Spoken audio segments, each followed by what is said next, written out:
চারটি কারণে মানুষ গুনাহ করে, চারটি কারণে মানুষ গুনাহ করে বা গুনাহ করার ক্ষেত্রে চারটা যুক্তি খাড়া করেই মানুষ গুনাহর কাজে লিপ্ত হয়। হ্যাঁ, গুনাহর যেমন শ্রেণী ভাগ আছে, গুনাহগারেরও তেমন শ্রেণী ভাগ আছে। গুনাহ যদি হয় কবিরা, যেই ব্যক্তি এই গুনাহ করতেছে, এই কবিরা গুনাহ করার ক্ষেত্রে সে চারটা যুক্তি খাড়া করে। গুনাহ যদি হয় কুফরি, এই কুফরি গুনাহ করার ক্ষেত্রে সে চারটা যুক্তি খাড়া করে। গুনাহ যদি হয় শিরকি, এই শিরকি গুনাহ করার ক্ষেত্রে সে চারটা যুক্তি খাড়া করে। গুনাহ যদি হয় সগীরা, এই সগীরা গুনাহ করার ক্ষেত্রেও সে চারটা যুক্তি খাড়া করে।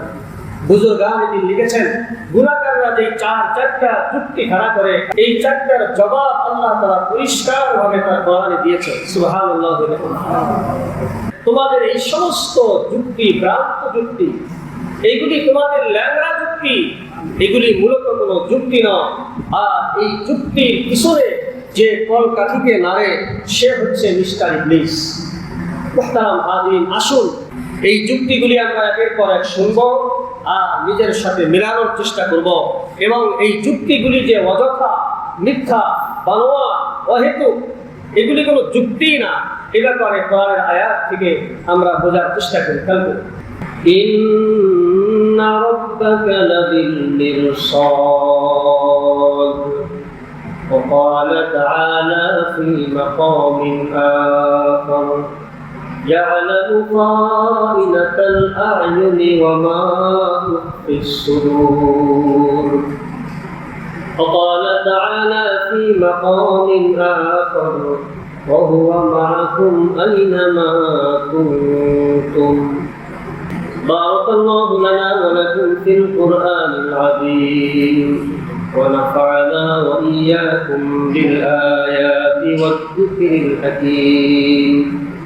সম্মানিত উপস্থিতি, এই পৃথিবীতে আদম আলা নবীনা আলাইহিস সালাতু ওয়াস সালাম থেকে নিয়ে আজ পর্যন্ত যত মানুষ এসেছিল, বর্তমানে আমরা আছি, সমস্ত মানুষের ভিতরে বেশিরভাগ মানুষই আমরা এমন আছি যারা বিভিন্ন সময় বিভিন্ন গুনাহের কাজে লিপ্ত হই।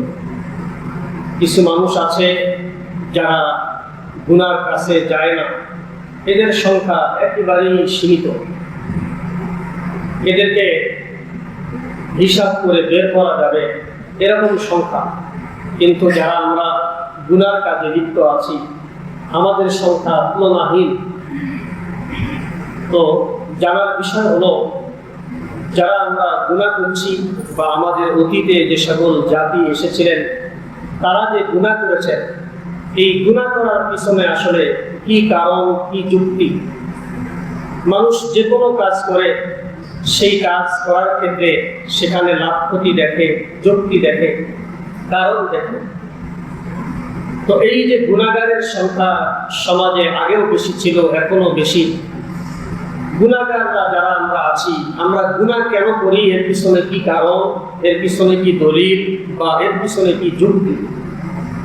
বুজুর্গানে দ্বীন তাদের কিতাবে কোরআন হাদিস থেকে নির্যাস টেনে নিয়ে এসেছেন যে যারা গুনাহগার, চাই তারা একেবারে উপর লেভেলের গুনাহগার হোক, চাই তারা একেবারে নিম্নমানের গুনাহগার হোক, চাই গুনাহটি বড় হোক অথবা গুনাহ ছোট হোক, চাই সেটা কবিরা হোক বা সগীরা হোক, চাই সেটা জাহিরি হোক বা বাতিনি হোক, চাই সেটা কুফরি, শিরকি, বিদআতি, যে কোনো গুনাহই হোক না কেন, এই গুনার পিছনে যে কারণগুলি, এই কারণগুলি বুজুর্গানে দ্বীন, আকাবিরিন উলামায়ে কেরাম কোরআন হাদিস থেকে নির্যাস টেনে এনেছেন যে চারটি কারণে মানুষ গুনাহ করে। কয়টি কারণে গুনাহ করে ভাই?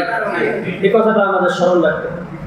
চারটি কারণে মানুষ গুনাহ করে বা গুনাহ করার ক্ষেত্রে মানুষ চারটা যুক্তি দায়ের করে, চারটা যুক্তি খাড়া করেই মানুষ গুনাহর কাজে লিপ্ত হয়। হ্যাঁ, গুনাহর যেমন শ্রেণী ভাগ আছে, গুনাহগারেরও তেমন শ্রেণী ভাগ আছে। গুনাহ যদি হয় কবিরা, যেই ব্যক্তি এই গুনাহ করতেছে, এই কবিরা গুনাহ করার ক্ষেত্রে সে চারটা যুক্তি খাড়া করে। গুনাহ যদি হয় কুফরি, এই কুফরি গুনাহ করার ক্ষেত্রে সে চারটা যুক্তি খাড়া করে। গুনাহ যদি হয় শিরকি, এই শিরকি গুনাহ করার ক্ষেত্রে সে চারটা যুক্তি খাড়া করে। গুনাহ যদি হয় সগীরা, এই সগীরা গুনাহ করার ক্ষেত্রেও সে চারটা যুক্তি খাড়া করে। বুজুর্গান এদিন লিখেছেন, গুনাহগাররা যে চারটা যুক্তি খাড়া করে, কারণ খাড়া করে, এই চারটার জবাব আল্লাহ তাআলা পরিষ্কার ভাবে তার কোরআনে দিয়েছেন। সুবহানাল্লাহ। যেই চার কারণে, যেই চার যুক্তিতে গুনাহগার গুনাহ করে, তাদের এই যুক্তিগুলিকে আল্লাহ পাক সরাসরি কোরআনে খণ্ডন করেছেন। তোমাদের এই সমস্ত যুক্তি ভ্রান্ত যুক্তি, এইগুলি তোমাদের ল্যাংড়া যুক্তি, এগুলি মূলত কোনো যুক্তি নয়। আর এই যুক্তির পিছনে যে কলকাঠিকে নাড়ে সে হচ্ছে মিস্টার ইবলিস। মুহতারাম হাজিরিন, আসুন আমরা যারা ঈমানদার হওয়া সত্ত্বেও, মুমিন মুসলমান হওয়া সত্ত্বেও নিজেকে একজন আল্লাহর বান্দা, মুমিন বান্দা হিসেবে পরিচয় দেওয়া সত্ত্বেও আমরা যে গুনার কাজগুলি করছি, এর পিছনে মূলত চারটি কারণ, বা গুনাহ করার ক্ষেত্রে আমরা চারটা দলিল দিয়ে থাকি, বা গুনাহ করার ক্ষেত্রে আমরা চারটা যুক্তি খাড়া করে থাকি। এই যুক্তিগুলি আমরা একের পর এক শুনব আর নিজের সাথে মেলানোর চেষ্টা করব, এবং এই যুক্তিগুলি যে অযথা, মিথ্যা, বানোয়া, অহেতুক, এগুলি কোনো যুক্তি না, এ ব্যাপারে কোরআনের আয়াত থেকে আমরা বোঝার চেষ্টা করি। খেয়াল করি, প্রথম নম্বর যুক্তি হচ্ছে, আমি গুনাহ করছি, আমাকে কেউ দেখে না। এই হচ্ছে প্রথম যুক্তি। যেহেতু আমাকে কেউ দেখে না, তো আমি অতএব গুনাহ করতে কোনো অসুবিধা নেই। যারা আমরা গুনাহ করি, ঠিক যে সময় গুনাহ করছি, যদি আমরা ওই সময় চিন্তা করতাম যে আমাকে কেউ একজন দেখছে, আচ্ছা বলুন তো, তাহলে কি গুনাহ করা সম্ভব হইতো? তাহলে আমরা যে গুনাহ করি, আমাদের কে বলছি? বেঈমান কাফেরদের কথা বাদ দিলাম, আমরা যারা ঈমানদার, নিজেকে ঈমানদার বলছি, আবার মাঝে মাঝে মারাত্মক ধরনের গুনাহ করছি, ছোট গুনাহ করি, বড় গুনাহ করি। তো গুনাহ করার সময় আমাদের ভিতরে এই বীজ রোপণ করে মিস্টার ইবলিস যে তুমি গুনাহ করে ফেলো, তোমাকে তো কেউ দেখছে না। আল্লাহ পাক রব্বুল আলামিন এই কোরআন যুক্তিকে খণ্ডন করেছেন। পবিত্র কোরআনুল কারীমে আল্লাহ তাআলা বলেন, ইন্না রাব্বাকা লাবিল মিরসাদ, স্মরণ রাখো, নিশ্চয়ই তোমার রব তোমার দিকে তাকিয়ে আছেন। আল্লাহ তাআলা আমাদের দিকে দেখছেন, তাকিয়ে আছেন, তার কুদরতি দৃষ্টি দিয়ে তিনি তাকিয়ে আছেন। তাফসীরকারগণ এই শব্দের ব্যাখ্যায় লিখেছেন, ইন্না রাব্বাকা লাবিল মিরসাদ। মিরসাদ মানে কি?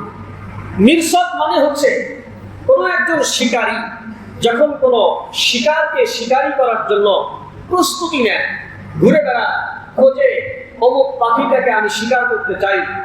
উদাহরণস্বরূপ একটা ঘুঘু পাখি সে এরকম ভাবে শিকার করবে, তো বন জঙ্গলে খুঁজে বেড়াচ্ছে ঘুঘু পাখি কোথা। এক পর্যায়ে হঠাৎ করে তার দৃষ্টির সামনে আসলো একটা ঘুঘু পাখি ডালে বসে আছে। এইবার সে সুন্দরভাবে পজিশন করে, এমন ভাবে সে তার দিকে দৃষ্টি দিয়ে তাকায় যে তার চোখের পলক পর্যন্ত পড়ে না, শরীরটা নড়ে না, সে পুরা স্থির ভাবে 100 ভাগ মনোযোগ দিয়ে সেই পাখিকে টার্গেট করে। কথা বলেন, টার্গেট করে কিনা? এই মিরসাদ মানে হচ্ছে শিকারী শিকার করার ক্ষেত্রে ওই শিকারকে যে পরিমাণ টার্গেট করে, নিখুঁত ভাবে টার্গেট করে তার দিকে খেয়াল করে দেখে, আল্লাহ পাক রব্বুল আলামিন এই পৃথিবীর প্রত্যেকটা বান্দা বান্দির দিকে নিখুঁত ভাবে টার্গেট করে দেখে আছেন। আল্লাহু আকবার। আল্লাহ পাকের চাহনির ভিতরে কোনো পরিমাণ ত্রুটি নাই, কোনোভাবেই মিস্টেক হওয়ার সম্ভাবনা নাই। যেমন ভাবে শিকারী 100 ভাগ চেষ্টা করে এই শিকার যেন আমার ধনুকের বাহিরে না যায়, আমার কুলির বাহিরে না যায়, আমি যেন আমার লক্ষ্যবস্তু ঠিক রাখতে পারি, এই জন্য সে চোখের পলকটা পর্যন্ত ফেলে না, কোনো নড়াচড়া করে না, গভীরভাবে মনোযোগ দেয়। আল্লাহ পাক রব্বুল আলামিন এ দুনিয়ার প্রত্যেকটা গুনাহগার মানুষের দিকে এইভাবে সুন্দরভাবে সূক্ষ্মভাবে তাকিয়ে আছেন। অতএব সাবধান হয়ে যাই, গুনাহ করার ক্ষেত্রে শয়তানের ধোঁকায় যেন না পড়ি। কেউ মনে হয় দেখে না, ওই শিকারী যেমন ওই শিকারের দিকে তাকিয়ে আছে, ওই পাখি কিন্তু জানে না তার দিকে কেউ গভীর দৃষ্টি দিয়ে আছে। জানে নাকি? জানলে তো পাখি সেখান থেকে উড়ে যায়। তো আমার আপনার অবস্থা এমন হয়েছে, শয়তান আমাদেরকে এমন বুঝাইছে যে কেউ মনে হয় দেখে না, কিন্তু একটু পরেই যখন শুট করে ওই পাখি টের পেয়ে যায়, আমার তো এই ডালে বসা উচিত ছিল না, আমার তো এই জায়গায় থাকা উচিত ছিল না, আমি তো একজনের দৃষ্টির সীমার ভিতরে এসে গেছি, দৃষ্টির সীমায় আবদ্ধ হয়ে গেছি। মুহতারাম হাজিরিন, আমরা যারা গুনাহগার, আমাদেরও একদিন স্মরণ হয়ে যাবে, যেই দিন মালাকুল মউত উপস্থিত হয়ে যাবে, যেই দিন কালেমা মুখ থেকে বের হবে না, যেদিন আমার সামনে জাহান্নামের চিত্র আনা হবে, আমার ঠিকানা জাহান্নাম, এটা আমাকে জানিয়ে দেওয়া হবে, যেদিন কবরের আযাব শুরু হয়ে যাবে, সেই দিন আমাদের স্মরণ করে যাবে, আরে শয়তানের ধোঁকায় পড়ে, শয়তানের যুক্তিতে পড়ে আমি যে গুনাহ করেছিলাম আর ভেবেছিলাম কেউ মনে হয় দেখে না, এটা মিথ্যা কথা। মুহতারাম হাজিরিন, আল্লাহ পাকের কুদরতি দৃষ্টির কোনো সীমা রেখা নাই। আমার আপনার দৃষ্টি শক্তির একটা সীমা রেখা আছে। আমি আপনি কোনো জিনিস দেখতে হলে সেই জিনিসটা আমার আপনার চোখের সামনে হইতে হয়, ওই জিনিসটা আমার আপনার চোখের দৃষ্টি শক্তির ভিতরে থাকতে হয়, বাহিরে থাকলে আমি আপনি দেখি না। কিন্তু আল্লাহ পাক রব্বুল আলামিন তিনি যে দেখেন, তার দেখা বা তার দৃষ্টি শক্তির কোনো সীমা নাই। তিনি সামনেও যেমন দেখেন, পিছনেও তেমন দেখেন, ডানেও যেমন দেখেন, বামেও তেমন দেখেন, উপরে যেমন দেখেন, নিচেও তেমন দেখেন। এক কথাই আল্লাহ পাকের দেখার ক্ষেত্রে ডান বাম সামন পিছন উপর নিচ বলতে কিছু নাই, সব জায়গায় তিনি সমানভাবে দেখেন। মুহতারাম হাজিরিন, বাঙালি জাতি গুনাহ করলে সেটাও আল্লাহ দেখেন, আমেরিকানরা গুনাহ করলে সেটাও আল্লাহ দেখেন, আফগানিরা গুনাহ করলে সেটাও দেখেন, হিন্দুস্তানিরা গুনাহ করলে সেটাও দেখেন, কালো মানুষ গুনাহ করলে সেটাও দেখেন, ফর্সা মানুষ গুনাহ করলে সেটাও দেখেন, রাত্রে গুনাহ করলে সেটাও দেখেন, দিনে গুনাহ করলে সেটাও দেখেন। আমি আপনি যে কোনো অবস্থায় যে কোনো গুনাহ করি, স্মরণ রাখতে হবে কেউ না দেখলেও কে দেখেন? আল্লাহ তাআলা দেখেন। অতএব গুনাহ করার ক্ষেত্রে যখনই শয়তান আমাদেরকে এই তশকিল করবে, এই যুক্তির দিকে আহ্বান করবে, তুমি ইচ্ছা মতো গুনাহ করো, তোমাকে কেউ দেখে না, ওই সময় যেন শয়তানের ঘাড়কে মটকাইতে পারি, শয়তানের মাজাকে ভেঙে দিতে পারি। এই জন্য এই দলিলটা আমাদের স্মরণ থাকা দরকার যে আল্লাহ তাআলা তিনি তো অবশ্যই দেখেন, তিনি অবশ্যই দেখেন। কোথায় দেখেন না আল্লাহ? আরে ভাই, আল্লাহ দেখেন না কোথায়? দেখেন তো তিনি সব জায়গায়। আমি আপনি যেখানেই থাকি না কেন সব জায়গায় তিনি দেখেন। এই জন্য আজ থেকে আমরা প্রতিজ্ঞাবদ্ধ হব যে শয়তান যেন আমাদেরকে এই যুক্তির মাধ্যমে গুনাহ করাইতে না পারে। যুক্তিটা কি? ইচ্ছা মতো গুনাহ করো, কেউ তোমাকে দেখে না, তোমার বাবা তোমার কাছে নাই, তোমার মা নাই, ভাই নাই, বোন নাই, ঘরে কেউ নাই, তুমি একা আছো, জানালা বন্ধ, দরজা বন্ধ, লাইট বন্ধ, সম্পূর্ণ নিরিবিলি পরিবেশ, কেউ সেখানে নাই। শয়তান মিস্টার ইবলিস সেখানে এসে উপস্থিত আর বলে ইন্টারনেটটা চালু করো, এইবার তুমি অমুক জিনিস দেখো, অমুক জিনিস দেখো। ওই সময় যেন শয়তানের ঘাড় মটকাইতে পারি, এই বেয়াদব, কেউ না দেখলে তো আমার রব আমাকে দেখছেন, অতএব আমার মাধ্যমে তুমি গুনাহ করাইতে পারবে না। মুহতারাম হাজিরিন, স্মরণ থাকবে তো ইনশাআল্লাহ? জি। এক নম্বর যুক্তি এবং তার খণ্ডন। যুক্তি হলো কেউ দেখে না, এর জবাব হলো অবশ্যই আল্লাহ তাআলা দেখেন। তাফসীর কারকগণ এই শব্দের ব্যাখ্যায় লিখেছেন, ইন্না রাব্বাকা লাবিল মিরসাদ। মিরসাদ মানে কি? মিরসাদ মানে হচ্ছে কোনো একজন শিকারী যখন কোনো শিকারকে শিকারি করার জন্য প্রস্তুতি নেয়, ঘুরে বেড়ায়, খোঁজে অমুক পাখিটাকে আমি শিকার করতে চাই। উদাহরণস্বরূপ একটা ঘুঘু পাখি সে শিকার এরকম ভাবে শিকার করবে, তো বন জঙ্গলে খুঁজে বেড়াচ্ছে ঘুঘু পাখি কোথায়। এক পর্যায়ে হঠাৎ করে তার দৃষ্টির সামনে আসলো একটা ঘুঘু পাখি ডালে বসে আছে।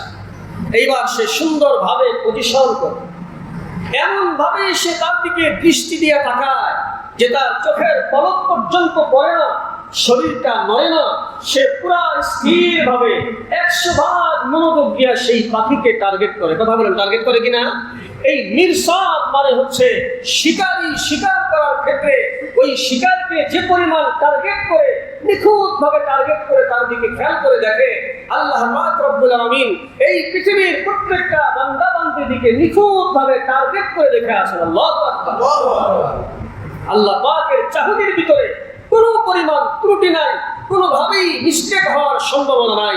যেমন ভাবে শিকারী 100 চেষ্টা করে এই শিকার যেন আমার ধনুকের বাহিরে না যায়, আমার গুলির বাহিরে না যায়, আমি যেন আমার লক্ষ্যবস্তু ঠিক রাখতে পারি, এই জন্য সে চোখের পলকটা পর্যন্ত ফেলে না, কোনো নড়াচড়া করে না, গভীরভাবে মনোযোগ দেয়, আল্লাহ পাক রব্বুল আলামিন এই দুনিয়ার প্রত্যেকটা গুনাহগার মানুষের দিকে এইভাবে সুন্দরভাবে সূক্ষ্মভাবে তাকিয়ে আছেন। অতএব সাবধান হয়ে যাই, গুনাহ করার ক্ষেত্রে শয়তানের ধোঁকায় যেন না পড়ি। কেউ মনে হয় দেখে না, ওই শিকারী যেমন ওই শিকারের দিকে তাকিয়ে আছে, ওই পাখি কিন্তু জানে না তার দিকে কেউ গভীর দৃষ্টি দিয়ে আছে। জানে নাকি? জানলে তো পাখি সেখান থেকে উড়ে যাইত। আমার আপনার অবস্থা এমন হয়েছে, শয়তান আমাদেরকে এমন বুঝাইছে যে কেউ মনে হয় দেখে না, কিন্তু একটু পরেই যখন শুট করে ওই পাখি টের পেয়ে যায়, আমার তো এই ডালে বসা উচিত ছিল না, আমার তো এই জায়গায় থাকা উচিত ছিল না, আমি তো একজনের দৃষ্টির সীমার ভিতরে এসে গেছি, দৃষ্টির সীমায় আবদ্ধ হয়ে গেছি। আমরা যারা গুনাহগার, আমাদেরও একদিন স্মরণ হয়ে যাবে, যেই দিন মালাকুল মউত উপস্থিত হয়ে যাবে, যেই দিন কালেমা মুখ থেকে বের হবে না, যেদিন আমার সামনে জাহান্নামের চিত্র আনা হবে, আমার ঠিকানা জাহান্নাম, এটা আমাকে জানিয়ে দেওয়া হবে, যেদিন কবরের আযাব শুরু হয়ে যাবে, সেই দিন আমাদের স্মরণ করে যাবে, আরে শয়তানের ধোঁকায় পড়ে, শয়তানের যুক্তিতে পড়ে আমি যে গুনাহ করেছিলাম আর ভেবেছিলাম কেউ মনে হয় দেখে না, এটা মিথ্যা কথা। মুহতারাম হাজিরিন, এই হচ্ছে এক নম্বর, মানুষ যে গুনাহ করে এর পিছনে একটা যুক্তি এবং তার জবাব। দুই নম্বর, গুনাহগার চিন্তা করে আমি যে গুনাহ করি, আমার এই গুনাহ করা সম্পর্কে কেউ জানে না। আগেরটা হচ্ছে কেউ দেখে না, এখনকার কি কেউ জানে না। এইটাও খোরা যুক্তি, এইটাও ল্যাংড়া যুক্তি, এইটাও মিশকাত ইবলিসের যুক্তি। এই ইবলিস এটা মানুষের পক্ষ থেকেও হইতে পারে, জিন জাতির পক্ষ থেকেও হইতে পারে, এবং আমার আপনার প্রত্যেকের ভিতরেও একটা ইবলিস আছে। আমার আপনার প্রত্যেকের ভিতরে একটা নফস আছে, নফসে আম্মারা, বড় খারাপ নফস। তবে এটাকে শায়েস্তা করা, আল্লাহ পাক সেই পদ্ধতি জানিয়ে দিয়েছেন। আমি সেই দিকে এখন গেলে অনেক লম্বা হয়ে যাবে। আল্লাহ তাআলা প্রত্যেকটা মানুষকে তিনটা করে নফস দান করেছেন। কয়টা করে নফস? তিনটা। একটা নাম হচ্ছে নফসে মুতমাইন্না, আরেকটা নাম হচ্ছে নফসে লাওয়ামা, আরেকটা নাম হচ্ছে নফসে আম্মারা। এর ভিতরে সবচাইতে নিকৃষ্ট হচ্ছে নফসে আম্মারা। মুহতারাম হাজিরিন, সামান্য একটু সংজ্ঞা দিয়ে সামনের দিকে যাই। নফসে আম্মারা হচ্ছে সদা সর্বদা সে গুনাহ করাইতে চায়, সদা সর্বদা কি গুনাহ করাইতে চায়, এবং সে সবসময় এই বান্দাটাকে গুনাহর প্রতি উদ্বুদ্ধ করে, গুনাহ সম্পর্কে ওয়াজ করে, গুনাহ সম্পর্কে তাশকিল করে। এক সময় বান্দা গুনাহ করে ফেলে, এক সময় বান্দি গুনাহ করে ফেলে, কিন্তু গুনাহ করার পর তার ভিতরে কোনো পরিবর্তন আসে না। সে যে একটা অপরাধ করে ফেলেছে, এই অপরাধ সম্পর্কে সে সামান্য একটু চিন্তিত না। গুনাহ করছে তো করেই যাচ্ছে, করেই যাচ্ছে, করেই যাচ্ছে। 10 বছর থেকে গুনাহ করছে, তো ভিতরে কোনো অনুভূতি নাই। আমি যে গুনাহ করছি, আমি যে আল্লাহকে নারাজ করছি, এর ব্যাপারে কোনো টেনশনই ভিতরে কাজ করে না। এইটার নাম হচ্ছে নফসে আম্মারা। আমরা নিজেরাই টের পেয়ে যাব গুনাহ করার পরে আমাদের ভিতরে যদি এরকম অবস্থা হয় যে গুনাহ করেছি তো কি হয়েছে, নাউযুবিল্লাহ, যদি এমন অবস্থা হয় তো বুঝতে হবে আমি নফসে আম্মারা গোলাম হয়ে গেছি। আরেকটা হচ্ছে নফসে লাওয়ামা। লাওয়ামা নফস অর্থ হচ্ছে ধিক্কার দানকারী নফস, অভিশাপ দানকারী নফস। অর্থাৎ যদি শয়তানের ধোঁকায় পড়ে কোনো গুনাহ করেও ফেলি, পরে আফসোস হয়, আহারে আমি তো গুনাহটা করে ফেলেছি, আমি বড় মারাত্মক ভুল করেছি। আমি যখন মায়ের গর্ভ থেকে দুনিয়াতে এসেছিলাম তখন তো আমি নিষ্পাপ ছিলাম, আমি কেন গুনাহটা করলাম? এই নিজেই নিজেকে ধিক্কার জানায়, নিজেই নিজেকে অভিশাপ দেয়। এইটার নাম হচ্ছে নফসে লাওয়ামা, অভিশাপ দানকারী নফস।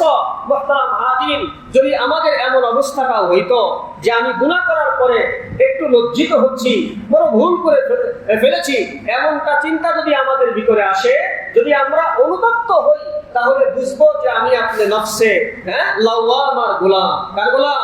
নফসে লাওয়ামার গোলাম। এটা খুব খারাপ না, আগেরটা বেশি খারাপ। গুনাহ করার পরে কোনো পরিবর্তন নাই, নিজেকে কোনো ধিক্কার দেয় না। একটা কাফের যেমন গুনাহ করে, ঈমানদারও গুনাহ করছে। কাফের যেমন কিছুই মনে করে না, ঈমানদারও কিছুই মনে করে না। ওই কাফেরের নফস নফসে আম্মারা, এই নামধারী ঈমানদারের নফস নফসে আম্মারা। আর যদি ঈমানদার গুনাহ করার পর চিন্তা করে, আহারে শয়তানের ধোঁকায় পড়ে ফেলেছি, বড় অন্যায় করেছি, এর থেকে তো আমার তওবা করা দরকার, এটার নাম হচ্ছে নফসে লাওয়ামা। আরেক প্রকার নফস নফসে মুতমাইন্না, প্রশান্ত হৃদয়। কোন হৃদয়? প্রশান্ত হৃদয়। যে হৃদয়ে কোনো পেরেশানি নাই, আরে গুনার কাছে সে যায় না, সে তো সদা সর্বদা তার রবকে নিয়ে ব্যস্ত, রবের জিকির নিয়ে ব্যস্ত। তার সামনে কোনটা গুনাহ আর কোনটা সওয়াব পরিষ্কার, যার কারণে শয়তানের ধোঁকায় সে করে না। কারণ সে জানে এইটা কালো, এইটা সাদা। আমরা এখানে যারা আছি, আমরা কালো সাদা চিনি কিনা? কি বলেন? চিনি। আমাকে যদি কেউ এসে বলে এই সাদা পাতাটাকে যদি কেউ এসে বলে এটা কালো, আমি বলবো তুমি পাগল হয়েছে, এটা তো সাদা। তো যারা নফসে মুতমাইন্না ওয়ালা, এদের সামনে শয়তান গুনাহকে সুন্দরভাবে সাজিয়ে নিয়ে আসলেও তারা চিনতে পারে এটা গুনাহ। এজন্য তারা সেদিকে কোনো ভ্রুক্ষেপ করে না। তারা প্রশান্ত মনে আল্লাহর জিকিরে থাকে, তারা প্রশান্ত মনে আল্লাহ ইবাদতে মশগুল থাকে। এখন আমরা নিজেরাই টের পেয়ে যাওয়ার কথা, আমরা কি নফসে মুতমাইন্না ওয়ালা, নাকি আমরা নফসে লাওয়ামা ওয়ালা, নাকি আমরা নফসে আম্মারা ওয়ালা? এটা নিজেরা চিন্তা করলেই পেয়ে যাবে। মুহতারাম হাজিরিন, তো বলতেছিলাম গুনাহ করা যে সকল যুক্তি, তার ভিতরে একটি যুক্তি হচ্ছে আমি গুনাহ করছি এ সম্পর্কে কেউ জানে না। এটা সম্পূর্ণ ধোঁকা। আল্লাহ পাকের জবাব দিয়েছেন। আল্লাহ তাআলা বলেন ইয়ালামু খালিনাতাল আয়ুনি ওয়া মা তুফিস সুদূর। হে বান্দা, তুমি যা কিছু করো সে সম্পর্কে তো আমার জানা আছেই, পাশাপাশি তুমি যে চোখের চোরা চাহনির মাধ্যমে কি বুঝাইতে চাও আমি আল্লাহ পাক সেটাও জানি। আল্লাহু আকবার বলো। আছে না? মুখে কিছুই বলো না, কিন্তু চোখ দিয়ে অনেক কিছু বুঝাইতে চায়। আল্লাহ বলেন নিজেকে অনেক বড় পণ্ডিত ভাবো, তাই না? চোখের ইশারায় অনেক কিছু বুঝাও, চোখের ইশারায় মনে হয় যেন তুমি অনেক বড় জ্ঞানী হয়েছো। মুখে কিছুই বলো না, হাতের ইশারাও করো না, চোখের এই ইশারায় তুমি অনেক কিছু বুঝাইতে চাও, নিজেকে বড় পণ্ডিত মনে করো, বড় জ্ঞানী মনে করো। আমি আল্লাহ কিন্তু তোমার সবকিছুর খবর তো রাখি, পাশাপাশি এই চোখের চোরা চাহনির মাধ্যমে কি বুঝাইতে চাও সেটাও আমি আল্লাহ পাক জানি। সুবহানাল্লাহ। আল্লাহ বলেন ভিতরেও যদি কিছু থাকে, ভিতরে দিলের ভিতরে কিছু সেভ করে রেখে দিয়েছ, 10 বছর পরে বাস্তবায়ন করবা। এখন থেকেই দিলের মনি কোঠায় একটা কোণার ভিতরে একটা জিনিস চিন্তা করছো, আমার সুদূর অন্তরের গভীরে কি গোপন রেখেছ আমি আল্লাহর কাছে সেটাও ওপেন। সুবহানাল্লাহ ওয়া বিহামদিহি। তোমার কাছে গোপন হইতে পারে, তুমি একাই শুধু জানো, আর কেউ জানে না। নিজের বিবিও জানে না, সন্তানও জানে না, এলাকাবাসী কেউ জানে না। ভিতরেই কল্পনা জল্পনা, তিল থেকে তুমি তাল বানিয়েছ, লালন পালন করতেছো, এতদিন পরে বাস্তবায়ন ঘটাইবা। আল্লাহ বলেন সেটা আমি জানি। সুবহানাল্লাহ। তাহলে আল্লাহ পাক যে জানেন এই আমার আপনার জীবনের সব কিছু তিনি জানেন। বলে কোরআনে পরিষ্কার আয়াত আছে, হাদিসেও আছে, আমি সেই দিকে গেলে লম্বা হয়ে যাবে। আমি প্রত্যেকটা যুক্তির ক্ষেত্রে মাত্র একটি করে আয়াত আপনাদের সামনে পেশ করছি। এক আয়াতে আল্লাহ তাআলা বলেন, হে আমার বান্দা বান্দীরা, তোমাদের জীবনের কর্ম সম্পর্কে, কথা বলা চলা ফেরা সব সম্পর্কে তো আমি জানি। পাশাপাশি গাছের থেকে একটা পাতা যে পড়ে গেল এর খবরও আমার কাছে আছে। আমাকে না জানিয়ে কোনো গাছের পাতা গাছ থেকে পড়তে পারে না। এই কোনো গাছের পাতা, কোটি কোটি গাছ, কোটি কোটি পাতা, বলে একটা পাতা যে পড়ে এমন হয় না যে অমুক জায়গায় একটা পাতা পড়ে গেল, ওই সময় আমি আল্লাহ একটু নিদ্রায় ছিলাম, মনে হয় জানি না। না না, এমনটা হইতে পারে না, সব খবর আমার কাছে আছে। মুহতারাম হাজিরিন, অতএব এই গুনাহগারদের দ্বিতীয় নম্বর যে যুক্তি, আমি যখন গুনাহ করছি কেউ জানে না, এটা সম্পূর্ণ মিথ্যা কথা। কে জানেন ভাই? কে জানেন? আল্লাহ তাআলা জানে। যেহেতু সময় কম, লম্বা করছি না। 3 নম্বর, গুনাহগার গুনাহ করার জন্য যেই যুক্তি খাড়া করে, 3 নম্বরের যুক্তি হচ্ছে আমি ইচ্ছা মতো গুনাহ করব, আমার পাশে তো কেউ না, আমার পাশে কেউ নাই। প্রথমটা হলো আমাকে কেউ দেখে না, মনে রাখবেন। প্রথমটা কি? আমাকে কেউ দেখে না, দেখে কিনা? 2 নম্বরটা হচ্ছে আমার গুনাহ সম্পর্কে কেউ জানে না, জানে কিনা? 3 নম্বরটা হচ্ছে আমার পাশে তো কেউ নাই, শয়তান এসে তশকিল করে, ইচ্ছা মতো গুনাহ করো, তোমার পাশে তো কেউ নাই। বাস এইবার গুনার স্পিড চলছে 100 স্পিড, যা মনে চায় তাই করছে। গাঞ্জাখোর গাঞ্জা খাচ্ছে, মদখোর মদ খাচ্ছে, সুদখোর সুদ খাচ্ছে, ঘুষখোর ঘুষ খাচ্ছে, জেনাকারী জেনা করছে, বিপর্দা বিপর্দা করছে, যত রকমের গুনাহ আছে ইচ্ছা মতো করে। যুক্তি কি? বলে কেউ তো আমার পাশে না। আল্লাহ তাআলা এর পরিষ্কার জবাব কোরআনে দিয়েছেন। আল্লাহ তাআলা ওহুয়া মাআকুম আইনামা কুনতুম। আল্লাহ বলেন তোমরা যেখানেই থাকো সেখানে আমি আছি। তোমরা যেখানেই থাকো সেখানে আমি আছি। একেবারে একটা অস্পষ্ট কথা আল্লাহ পাক বলেছেন, কোনো নির্দিষ্ট করে বলেন না তুমি কোথায় থাকবা না থাকবা, কিছু বলেন না। এক কথাই বলেছেন তুমি যেখানেই থাকো সেখানে আমি আছি। আর এক আয়াতে বলে যে তোমরা যদি পরস্পরে দুইজন থাকো, মনে করবা সেখানে আর কেউ নাই, তবে মনে রাখো সেখানে তৃতীয় ব্যক্তি হলাম আমি আল্লাহ। তোমরা যদি তিনজন থাকো, মনে করবা তিনজনের বাহিরে আর কেউ নাই, তবে স্মরণ রাখো চতুর্থজন ব্যক্তি কিন্তু আমি আল্লাহ। তোমরা চারজন আসো, মনে করছো এখানে পঞ্চম কেউ নাই, তুমি ভুলের ভিতরে আছো, স্মরণ রাখবা সেখানে পঞ্চম ব্যক্তিত্ব হচ্ছে আমি আল্লাহ। এরকম ভাবে তোমরা যতজনই হও আর একাই হও না কেন, তোমরা যেখানেই থাকো না কেন, আমি আল্লাহ তোমাদের সাথে আছি। মুহতারাম হাজির, কেমন সাথে আছেন, কেমন কাছে আছেন, এ ব্যাপারে আল্লাহ পাক রব্বুল আলামিন অন্য আয়াতে বলেছেন যে হে আমার বান্দা বান্দীরা শুনে রাখো, আমি তোমাদের এত কাছে, এত কাছে, এত কাছে যে তোমাদের যে শাহরগ এখানে আছে একেবারে তোমাদের গলার সাথে লেগে আছে, এইটা তোমার শরীরের সাথে যেন একবারে ফিট হয়ে গেছে, তুমি এটাকে তোমার কাছে মনে করো, তবে স্মরণ রাখো এর চাইতেও আমি তোমার কাছে আছি। সুবহানাল্লাহ। অতএব শয়তান যেই ধোঁকা দেয়, ধোঁকা দিয়ে গুনাহ করাইতে চায়, যেই যুক্তি আর দলিল খাড়া করে গুনাহ করাইতে চায়, 3 নম্বর যুক্তি বা দলিল বা ধোঁকা হচ্ছে ইচ্ছামতো গুনাহ করো, কেউ তোমার পাশে নাই। আল্লাহ বলেন যে আমি তো আছি। আল্লাহ কি আছেন? এখনো আছেন তো আমাদের পাশে। বাথরুমে গেলেও তো আছেন, পানির নিচে গেলেও, প্লেনে উঠলেও, রকেটে উঠলেও, চাঁদে গেলেও, বলে যেখানেই আমি আপনি থাকি না কেন, আল্লাহ বলেন সব জায়গায় আমি আছি। বলে এত কাছে, তোমার এই শাহরগের চাইতেও আমি আল্লাহ তাআলা কাছে আছি। অতএব আমরা যারা বুদ্ধিমান, আমাদেরকে যখন মিস্টার ইবলিস এই কুযুক্তি যখন আমাদের সামনে পেশ করবে, তোমার কাছে তো কেউ নাই, ভাই নাই, বোন নাই, আত্মীয় স্বজন কেউ নাই, তুমি এবার ইচ্ছা মতো টেবিলের নিচ দিয়া ঘুষটা নিয়ে নাও। স্মরণ রাখবেন ঘুষখোর যারা এই সমাজে আছে, আমি মনে করি এই সমাজে নাই। এরপরে আমার কানে নিউজ আসছে বেশ কিছুদিন আগেই যে হুজুর কমপক্ষে 30টা মহল্লা থেকে আপনার এখানে বয়ান শুনতে আসে। এই জন্য একটা কথা পরিষ্কার করে বলি, আমি অনেক সময় যে কথাগুলি বলি, এই কথাগুলি হয়তো এই এলাকার জন্য নাও হইতে পারে, অন্য এলাকা থেকে যে সব লোকজন এসেছেন এই রোগটা সেই এলাকার লোকের ভিতর থাকতে পারে, সেই উদ্দেশ্যেও আমি কিছু কথা বলে থাকি, যাতে করে সকলের কম বেশি খোরাক হয়ে যায়। তো বলতেছিলাম যে শয়তান আমাদেরকে যখন ধোঁকা দিবে যে তুমি গুনাহ করতে থাকো, তোমার পাশে কেউ নাই, কি বলেন, সুদখোর যখন সুদ খায় তখন চিন্তা করে কেউ তো নাই, খেয়ে ফেলি। ঘুষখোর যখন টেবিলের নিচ দিয়ে ঘুষ খায় তখন চিন্তা করে ওই ভিকটিম ছাড়া আর তো এখানে কেউ নাই, আর তার সাথে তো আমার বোঝাপড়া হয়েই গেছে। কি বলেন, বোঝাপড়া হয়েই গেছে, 10 লাখ দেবে আর আমি নেব, এখানে কেউ নাই। যেই স্মরণ রাখতে হবে কেউ না থাকলেও কে আছে? আল্লাহ তাআলা আছে। যারা আমরা ব্যবসায়ী আছি, ওজনে কম দেওয়ার ক্ষেত্রে কাস্টমার আছে আর আমি আছি, আর কেউ নাই। কাস্টমার অন্য মনস্কা হওয়ার সাথে সাথে আমি ওজনে 100 গ্রাম কম দিয়ে দিলাম, 50 গ্রাম কম দিয়ে দিলাম, কাপড় মাপার ক্ষেত্রে আধা গিরা কম দিয়ে দিলাম। স্মরণ রাখতে হবে হয়তোবা ওই লোকটা অন্য মনস্কা আছে, কিন্তু আল্লাহ কি অন্য মনস্কা হয়ে আছে? না না, স্মরণ রাখতে যাই আমরা যেখানে আছি সব জায়গায় স্মরণ রাখতে হবে আল্লাহ কিন্তু আমার আপনার সাথে আছেন। অতএব গুনাহ করার কোনো সুযোগ নাই। শয়তানের ঘাড়কে মটকিয়ে দেওয়ার জন্য আল্লাহ পাক কোরআনে দলিল দিয়েছেন, হে আমার বান্দা বান্দীরা, যখন এই শয়তান তোমাদেরকে এই তশকিল করবে ইচ্ছামতো গুনাহ করো, কেউ তোমার সাথে নাই, সাথে সাথে এই আয়াত তোমরা স্মরণ রাখবা, আহুয়া মাকুম আইনামা কুনতুম, তিনি তোমাদের সাথে আছেন তোমরা যেখানেই থাকো না কেন। 3 নম্বর। 4 নম্বরটা বড় মারাত্মক।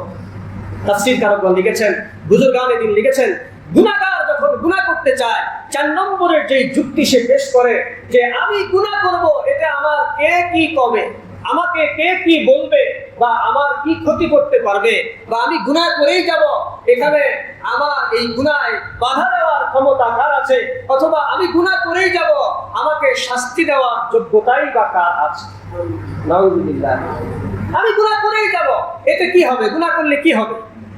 কবরের আযাব মানি না, হাসরের ময়দান মানি না, জান্নাত জাহান্নাম মানি না, ইত্যাদি ইত্যাদি। নাউযুবিল্লাহ। অনেক কথা এগুলি বেঈমানরা বলে, ঈমানদার সরাসরি মুখে বলে না, কিন্তু কাজে কর্মেও বলা যায়। কি বলেন, কাজে কর্মেও বলা যায়। যেমন একটা উদাহরণ দিই, জুমার আজান হয়ে গেল, এলাকায় যদি কোনো খ্রিস্টান থাকে তারা তো আর মসজিদে আসবে না, এলাকায় যদি কোনো হিন্দু ভাইরা থাকে তারা তো আর মসজিদে আসবে না, কিন্তু এলাকায় শুধু খ্রিস্টানরাই আছে, হিন্দুরাই আছে, নাকি এমন কিছু মুসলমানও আছে যাদের কানে আওয়াজ চলে গেল, আজানের আওয়াজ চলে গেল, কিন্তু মসজিদে আসলো না।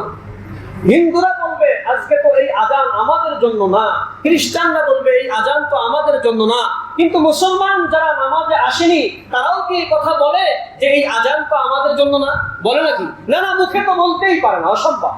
যত দুর্বল ইমানদারই হোক মুখে কথা স্বীকার করতে বাধ্য যে এই আজানটা মসজিদ থেকে আসছে, নিশ্চয়ই এই আজানটা কোনো মন্দির থেকে আসে নাই, নিশ্চয়ই এই আজানটা কোনো গির্জা থেকে আসে নাই, নিশ্চয়ই এই আজানটা এসেছে মসজিদ থেকে।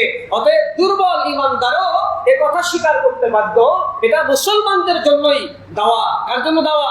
কিন্তু এরপরেও যে সে মসজিদে আসলো না, বলে মুখে মুখে সে না বললেও কাজে কর্মে আল্লাহ পাককে বৃদ্ধাঙ্গুলি দেখায় দিল। কথা বলেন ঠিক কিনা?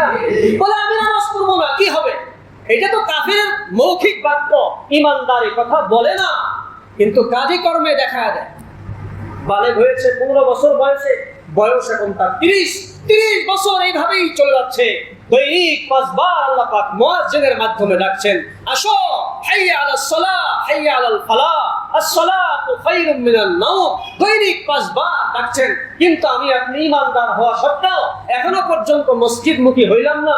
তো আমি কি বলতে চাই, আপনি যতই ডাকেন আমি যাব না, নামাজ না পড়লে কি হবে এটা মুখে বলতে পারে না, কিন্তু কাজে কর্মে 15 বছর দেখায় দিয়েছি। কথা বলেন ঠিক কিনা? যদি বয়স হয় 40 তো কয় বছর দেখাইলাম? 25 বছর দেখায় দিলাম। যদি বয়স হয় 60, এইভাবে আমি একের পর এক দৈনিক 5 বার আমার কানে আওয়াজ আসছে। দৈনিক যদি 5 বার হয়, মাসে কয়বার হয়? 6 মাসে কয়বার হয়? বছরে কয়বার হয়? 10 বছরে কয়বার হয়? 20 বছরে কয়বার হয়? 30 বছরে কয়বার হয়? 50 বছরে কয়বার হয়? এই হাজার হাজার বার যে রব আমাকে ডাকছেন, বান্দা আসো, সফলতার দিকে আসো, কামিয়াবির দিকে আসো, শান্তির দিকে আসো। আমি তো মুখে কথা বলি না, আমি ওসব নামাজ মানি না, কিন্তু কাজে কর্মে দেখায়া দিচ্ছি। নামাজ না পড়লে তুমি কি করবা? করবো না আমি। কথা বলেন ঠিক কিনা?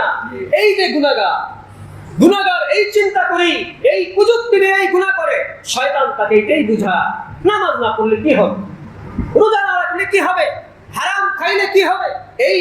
এই কুযুক্তির কারণেই গুনাহগার গুনাহ করে। হ্যাঁ, যে যেই পরিমাণ কুযুক্তির দোষ খেয়ে ফেলে সে সেই পরিমাণ গুনাহ করে। কথা বুঝাতে পারছি কিনা? হ্যাঁ, যে যেই পরিমাণ কুযুক্তির ফাইল খেয়ে ফেলে, ট্যাবলেট খেয়ে ফেলে, সে সেই পরিমাণ গুনাহ করে।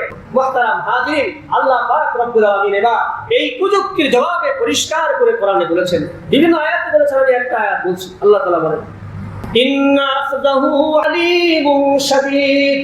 আল্লাহ বলেন আমার ধরা বড় শক্ত ধরা। তুমি নামাজ পড়ো নাই আর মনে করেছো নামাজ না পড়লে কি হবে, রোজা রাখোনি আর মনে করেছো রোজা না রাখলে কি হবে, হজ ফরজ হয়েছে হজ করোনি আর ভেবে আছো না করলে কি হবে।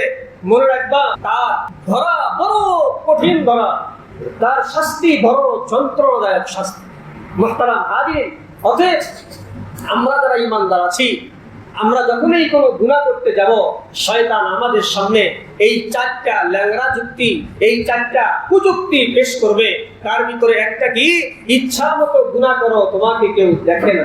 আল্লাহ বলেন আমি তো দেখি। কথা বলেন দেখেন কিনা? কেমন দেখা দেখেন?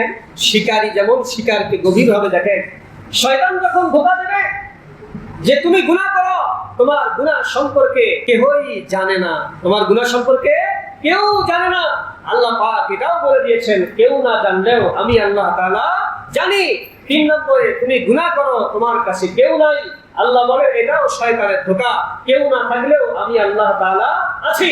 শয়তান ধোঁকা দেয়, গুনাহ করলে কি হবে, তুমি না এই, তুমি না সেই, তোমার এই যোগ্যতা, অনেক যোগ্যতা, এই ডিগ্রি, সেই ডিগ্রি, অনেক কিছু, তোমাকে কে কি করবে, ইচ্ছা মতো গুনাহ করো। আল্লাহ বলেন স্মরণ রাখবা, কে কি করবে না করবে এটা পরে, কিন্তু আমি ওই গভীর দৃষ্টি দিয়ে আছি, তোমার জীবনের সব কিছু জানি, তুমি কোথায় কোন গুনাহ করেছো আমি তোমার এই শাহরগের চাইতেও কাছে থেকে দেখেছি বান্দা। এখন আমি ছাড় দিয়েছি কিন্তু ছেড়ে দেব না। আল্লাহ পাক ছাড় দেন কিন্তু ছেড়ে দেয় না। আল্লাহ পাক রব্বুল আলামিন এক আয়াতে বলেন, রাসূলুল্লাহ সাল্লাল্লাহু আলাইহি ওয়াসাল্লামকে যখন মক্কার কাফেররা জুলুম অত্যাচার করতে করতে সীমা লঙ্ঘন করে ফেলেছে, আল্লাহ পাক রব্বুল আলামিন এক পর্যায়ে রাসূলকে সান্ত্বনা বাণী শোনায়া দিয়েছেন, পাশাপাশি ইনডাইরেক্ট ভাবে রাসূলের অনুসারীদেরকেও সান্ত্বনার বাণী শোনায়া দিয়েছেন। ফামাহিলিল কাফিরিনা আমহিলহুম রুয়াইদা। হে নবী, আপনি কাফেরদেরকে একটু ঢিল দিয়ে দেন, একটু ছাড় দেন, একটু ছাড় দেন। আমি তাদেরকে ছাড় দিয়েছি, আপনি একটু ছাড় দিয়ে দেন। হে রাসূলের খাঁটি উম্মতেরা, তোমরা একটু কাফেরদেরকে ছাড় দিয়ে দাও। আমিও যেমন ছাড় দিয়েছি, তবে আমি আল্লাহ তাআলা ছেড়ে দেব না। আল্লাহ পাক কি ছেড়ে দেবেন নাকি ছাড় দেন? আচ্ছা, ছাড় দেওয়াটা স্থায়ী না অস্থায়ী?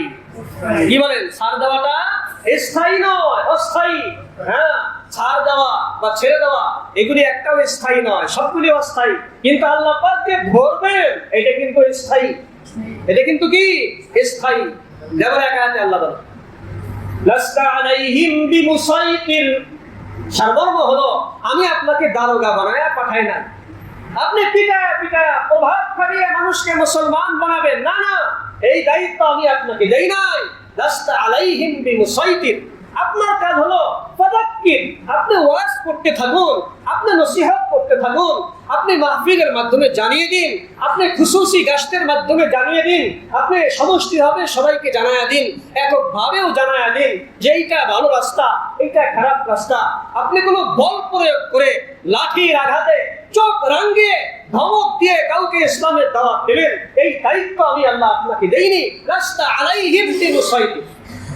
তবে রাসূলের এই নরম দাওয়াতে সবাই কি ঈমান আনছে? কি বলেন? আল্লাহ বলেন, ইল্লা মান তাওয়াল্লা ওয়া কাফা। আপনার এই সুন্দর মিষ্টি কথা, এই যুক্তিপূর্ণ কথা, এই দালিলিক আলোচনায় যদি কেউ ইসলাম গ্রহণ না করে, কুফরির জালে আবদ্ধ থাকে, ইল্লা মান তাওয়াল্লা, যারা আপনার দিকে পিঠ দিয়ে চলে যায়, যারা আপনাকে উপেক্ষা করে চলে যায়, ওয়া কাফার, এবং যারা কুফরি করে, স্মরণ রাখবেন, ফায়ুআযিবুহুল্লাহুল আযাবাল আকবার। আল্লাহ পাক রব্বুল আলামিন দায়িত্ব নিয়ে নিলেন, তাকে কেমনে শাস্তি দেওয়া লাগবে এটা সম্পূর্ণ দায়িত্ব কার? আল্লাহ। আপনার কাজ হলো ওয়াজ করা, ফাযাক্কির। আপনার কাজ হলো ওয়াজ করা। অনুরূপভাবে যারা নবীর ওয়ারিসরা আছে তাদেরও কাজ হলো ওয়াজ করা। ডান্ডা দিয়ে কাউকে ঠান্ডা করার দায়িত্ব কোনো উলামায়ে কেরামের নাই। যেখানে নবীকে আল্লাহ পাক দেয়নি সেখানে উলামায়ে কেরাম তো অনেক দূরের কথা। কোন প্রভাব খাটিয়ে, চোখরান দিয়ে, ধমক দিয়ে কাউকে নামাজি বানাইতে হবে, কাউকে সুদ থেকে ফিরাইতে হবে, না, না, না, এই দায়িত্ব কোন উলামায়ে কেরামকে আল্লাহ পাক দেয়নি। উলামায়ে কেরামের কাজ হলো বুঝানো, যুক্তির আলোকে বুঝানো, মিষ্টি কথায় বুঝানো, সুন্দর কথার মাধ্যমে বুঝানো, কোরআন সুন্নাহকে সামনে নিয়ে বোঝানোর চেষ্টা করা। মানা না মানা জনগণের ব্যাপার। যারা মানবে তারা তো চিরস্থায়ী জান্নাত পাবে, আর যারা মানবে না, আল্লাহ বলেন ফায়ুআযিবুহুল্লাহুল আযাবাল আকবার। আল্লাহ তাআলা তাদেরকে বড় শাস্তি দেবেন, বড় শাস্তি, বড় শাস্তি। এটা শাস্তি যে কত বড় হবে এটা আল্লাহ পাকই ভালো জানেন। মুহতারাম হাজির, এজন্য শয়তানের 4 নম্বর যুক্তি হলো, গুনাহ করতে থাকো, তোমার কে কি করবে? এটাও ধোঁকা, আল্লাহ পাকের ধরা বড় শক্ত ধরা। মুহতারাম হাজির, আমি আপনি যখন গুনাহ করি, শয়তান আমাদেরকে এই 4টা ধোঁকা দ্বারা আবদ্ধ করতে চায়। মনে থাকবে তো ইনশাআল্লাহ? 1 নম্বরটা কি বলেন দেখি? কেউ দেখে না। আসলে কেউ না দেখলেও একজন দেখেন কিনা? কে তিনি দেখেন? কে? আল্লাহর নামটা আরেকবার বলেন দেখি। আল্লাহ।